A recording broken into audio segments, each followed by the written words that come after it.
वासुदेवाय वासुदेवाय वासुदेवाय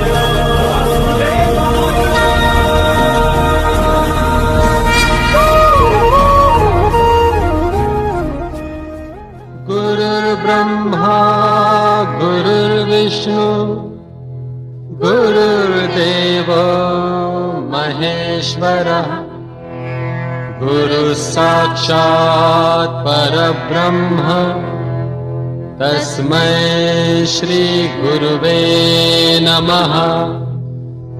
ॐ नमः शिवाय। ॐ नमः शिवाय। ॐ नमः शिवाय। गुरुर्विष्णु गुरुर्देवो महेश्वरः गुरुः साक्षात् परब्रह्म तस्मै श्री गुरुवे नमः। पार्वती पतये हर हर महादेव। पार्वती पतये हर हर महादेव। दिव्य ईश्वरी संदेश में आप लोगों का स्वागत है। आइए अब हम लोग दिव्य ईश्वरी संदेश की शुरुआत करते हैं। ईश्वर ने की प्रेरणा से मैंने ये दिव्य ईश्वरी संदेश की शुरुआत की है। ईश्वर ने कुछ ऐसी प्रेरणा दी कि आप लोगों तक मैं ईश्वर का संदेश आसानी से पहुंचा सकूं व आप लोग ईश्वर की प्रार्थना पूजा तपस्या आसानी से कर सकें, इसलिए आप लोगों तक में ये दिव्य ईश्वरी संदेश लेकर आया हूं। आइए सबसे पहले बात करते हैं कि अपने ईश्वर को हम कैसे जानें। अपने ईश्वर को हम कैसे जान सकते हैं। इसके दो कारण हैं, दो तरीके हैं कि हम लोग ईश्वर को कैसे जान सकते हैं। एक तो कुंडली के हिसाब से, दूसरा हम जिनकी पूजा उपासना करते हैं बचपन से। मैंने आजकल ये देखा है कि जिस भी ईश्वर की हम पूजा कर रहे हैं कई सालों से, 10 साल 5 साल 3 साल 2 साल, इसमें भी हमारा मन लग गया। इसके बाद अगर कोई नया किसी ने बताया कि फला जगह चले जाओ, मुझे लाभ होगा, आपको लाभ, मुझे लाभ हुआ है आपको भी लाभ होगा, या वहाँ उतनी दूर चले जाओ वहाँ से लाभ होगा। सबसे पहले तो मेरा ये कहने का मतलब है कि आप अपने ईश्वर को दृढ़ता से पकड़ें। या तो आप अपनी कुंडली का विचार करके कि उसमें कौन से ईश्वर की पूजा आपको बताई गई है, या आपके कुल देवता हैं कौन है, उनके बारे में आप जान लें और उस अनुसार आप पूजा प्रार्थना प्रारंभ करें, आपको लाभ होगा। या आप जिस भी ईश्वर की बचपन से पूजा करते आ रहे हैं, आपका मन उसमें रमा हुआ है, उसकी अगर आप पूजा सही विधि विधान से करें तो आपको लाभ होगा। लोग क्या है, लोगों का मन भटकता है, अपने मन को भटकाएं नहीं। सबसे पहले अपने मन को एकाग्र करें और ये मन में विचार लाएं कि क्या हम जिस तरीके से अपने ईश्वर की या आराध्य की प्रार्थना कर रहे हैं वो क्या सही है। इसी चीज को बताने के लिए दिव्य ईश्वरी दरबार आपके समक्ष आया है, दिव्य ईश्वरी संदेश लेकर के, कि आप अपने ईश्वर को जाने, इधर उधर भटके नहीं। आपको यदि नहीं समझ में आ रहा है कि आप किस ईश्वर की पूजा उपासना करें, तो हमारे इस व्हाट्सएप नंबर पर अपना नाम और मोबाइल नंबर डाल सकते हैं। उचित समय पर उचित मार्गदर्शन आपको दिया जाए।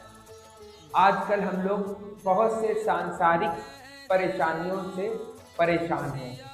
हर व्यक्ति किसी न किसी परेशानी से परेशान है कि कोई नौकरी किसी की नहीं लग रही है, किसी को पैसे की समस्या है, किसी की पढ़ाई में मन नहीं लगता है। हर आदमी न किसी वजह से परेशान है, क्योंकि ये मनुष्य जन्म ही ऐसा, ये मृत्यु लोक में हम आए हैं। तो हमारा किस कारण जन्म हुआ है वो ईश्वर पहले ही हमको इंगित करता है, लेकिन हम समझ नहीं पाते और ना ही जान पाते। बहुत ही बिरले होते हैं जो जान पाते हैं कि मेरा जन्म इस धरती पर क्यों हुआ। और हम हर अच्छी बुरी चीज को कभी परेशानी कभी सुख समझकर भोगते जाते हैं। तो मेरा सबसे बड़ा ये कहना है कि आप लोग यदि किसी भी समस्या से ग्रसित हैं तो तुरंत इस दिव्य ईश्वरी संदेश का पालन करें व दिव्य ईश्वरी दरबार से जुड़ने के लिए इस व्हाट्सएप नंबर पर तुरंत संपर्क करें। व्हाट्सएप ही करना है, कॉल नहीं करनी है आपको। आप यदि आपको किसी भी प्रकार की समस्या है तो व्हाट्सएप पर अपना नाम और मोबाइल नंबर डाल सकते हैं, भेज सकते हैं, इधर से कॉल आपको चली जाएगी। अब आया ईश्वर की बात पे मैं आ रहा हूँ, अपने आराध्य देव की बात पे आ रहा हूँ। अपने आराध्य देव को हम कैसे पहचाने, कैसे हम जाने कि ये हमारे आराध्य देव हैं, तो उसके दो कारण जैसा मैंने पहले बताया। एक, या तो हम अपनी कुंडली से जान सकते हैं, या जिनकी पूजा हम बचपन से करते चले आ रहे हैं, जिसमें हमारा मन लग रहा है, उससे हमको एक ये ज्ञान प्राप्त हो जाएगा कि हमें किसकी उपासना करनी चाहिए, कौन हमारे इष्ट है। अब रही किस प्रकार से हम लोगों को पूजा पाठ करना चाहिए।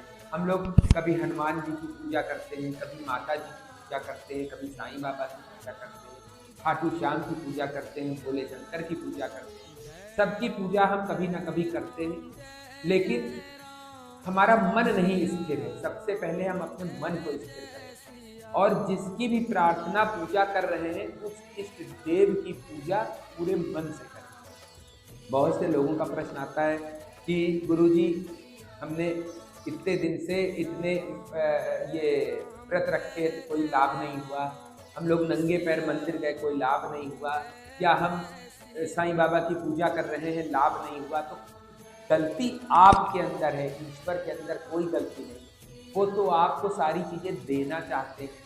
लेने का तरीका अगर आपको पता है, बहुत अच्छी बात है। आपको नहीं पता है लेने का तरीका, तो आप नहीं प्राप्त कर सकते। वो तो अपनी कृपा आपके ऊपर पहुंचा रहे हैं, लेकिन आप लोगों ने अपने ऊपर एक शील्ड लगा रखी है कि नहीं नहीं मुझे कृपा नहीं लेनी। आप वो बस मन में है कि नहीं भगवान हमारे को कर दे, हमारा पूरा कर दे, और हम मांस भी खाएंगे, हम शराब भी पिएंगे, हम सिगरेट भी पिएंगे, हम गलत काम भी करेंगे, चोरी करके दूसरे का धन ले लेंगे, लेकिन भगवान हमारे ऊपर कृपा बरसाते रहेंगे। सबसे पहले आप अपने मन को एकाग्र करें, अपने मन को ईश्वर में लगाएं। ईश्वर क्या है? एक हमारा क्लास टीचर है। उसके सामने अच्छे बच्चे बन के जाएंगे तो आपका कल्याण होगा, आप बुरे बच्चे बन के जाएंगे तो आपका कल्याण नहीं होगा। इसीलिए मेरा सबसे ये अनुरोध है कि सबसे पहले आप पूजा पद्धति जानें, भागे नहीं, अपने मन को भटकाएं नहीं। मैंने देखा है आजकल लोग किसी चमत्कार में भाग रहे हैं, किसी जादू में भाग रहे हैं। आप लोग पहले एक पिन पॉइंट पे जाइए, एक बारीक चीज पे जाइए कि अगर किसी ने कोई जादू कर दिया, ऐसे किया फूल आ गया, ऐसे किया कोई राख आ गई, उससे किसी का लाभ हुआ, तो जादूगर भी कर सकता है।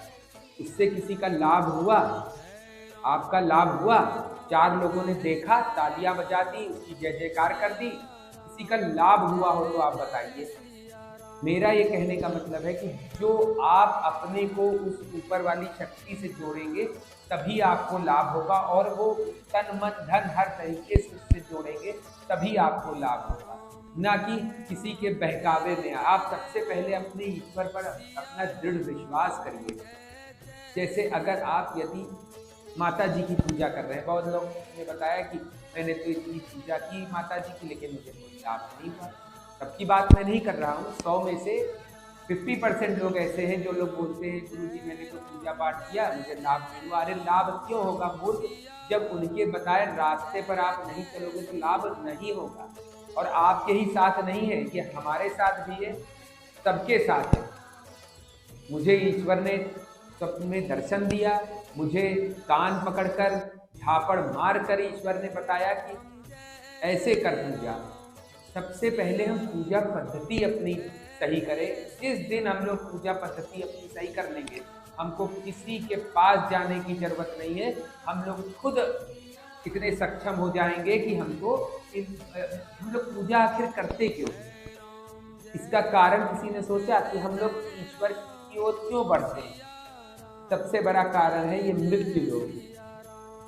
भगवान राम भी आए, विष्णु अवतारी थे, भगवान कृष्ण भी आए, जो भी इस धरती पर जिस भी ईश्वर ने जन्म लिया, भगवान ने जन्म लिया, उन्हें इस सांसारिक बंधनों से गुजरना पड़ा, इन सांसारिक बाधाओं को पार करना पड़ा। उनके ऊपर कई सारे आरोप प्रत्यारोप भी लगे, आज भी लगते हैं, लेकिन वो क्या कहते थे, ये विधि का विधान है।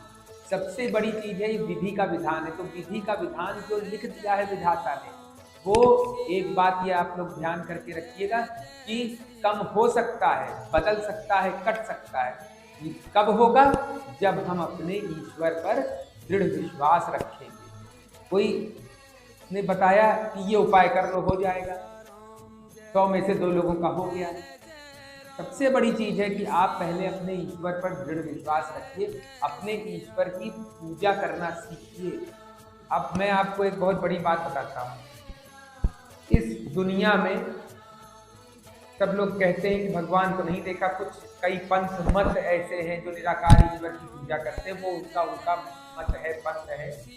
हम लोग राम कृष्ण शंकर भगवान सब माता जी की सबकी पूजा आराधना करते हैं। हमने बहुत से बिरले ही होंगे जिन्हें अपने नेत्रों से या किसी भी तरह से ईश्वर को देखा होगा, भगवान को देखा है, भगवान के दर्शन हुए होंगे। मैं ये नहीं कहता कि नहीं हुए हैं, बहुत से 100 में से 0.001% लोगों को ऐसा कभी कभी आभास होता है। लेकिन जो जितने भी प्राणी इस संसार में हैं, जितने भी प्राणी इस संसार में विद्यमान हैं, पूरी इस धरती पर, वो एक ईश्वर को डेली देखते हैं। हमारे सनातन धर्म के अनुसार वो एक ईश्वर को डेली देखते हैं, लेकिन क्योंकि वो डेली दिखता है, वैल्यू नहीं है हमारे पास। वो कौन है? भगवान सूर्य। सूर्य देवता कहे जाते हैं हमारे सनातन धर्म में, लेकिन कितने लोग हैं जो प्रतिदिन उनकी आराधना करते हो? बहुत ही कम परसेंटेज। सबसे पहले आप जो दिख रहे हैं देवता, उनकी पूजा करना प्रारंभ करिए, अपने दिनचर्या में लाइए। प्रतिदिन जब सूर्य उदय हो रहा हो, आप सूर्य भगवान को जल अर्पित करें। आने वाले समय में बताऊंगा कि सूर्य भगवान को कैसे जल अर्पण करना है। लेकिन सबसे पहले तो जो देवता दिख रहे हैं, उनको हम लोग सबसे पहले उनकी आराधना शुरू करिए। आप जो दिख रहे हैं, आप भी सूर्य के समान चमकेंगे, उनका तेज प्राप्त करेंगे। लेकिन बहुत से कम लोगों को वो दिखते हैं। लोगों को दिमाग में ही नहीं आता, अपने काम में इतने हम लोग व्यस्त रहते हैं, इतने मस्त रहते हैं। किस काम में? धन अर्जन में। थोड़ा सा ईश्वर की ओर जाइए। आप ईश्वर की ओर जाएंगे, धन अपने आप आएगा। क्योंकि मैं यहाँ अध्यात्म बताने बैठा हूँ, लेकिन मैं आप लोगों को इस जो आपका कलयुग है, इसमें कैसे आपको अपना ईश्वर प्राप्त करना है, यही उद्देश्य है दिव्य ईश्वरी दरबार व दिव्य ईश्वरी संदेश का। आप सबसे पहले ये जानिए कि आपको अपनी आराधना पूजा कैसे करनी है। इसके लिए सबसे पहले आप लोग हमारे YouTube चैनल को लाइक व सब्सक्राइब कर दें। ये प्रोग्राम हमारे YouTube चैनल कालिका न्यूज़ पर भी आ रहा है।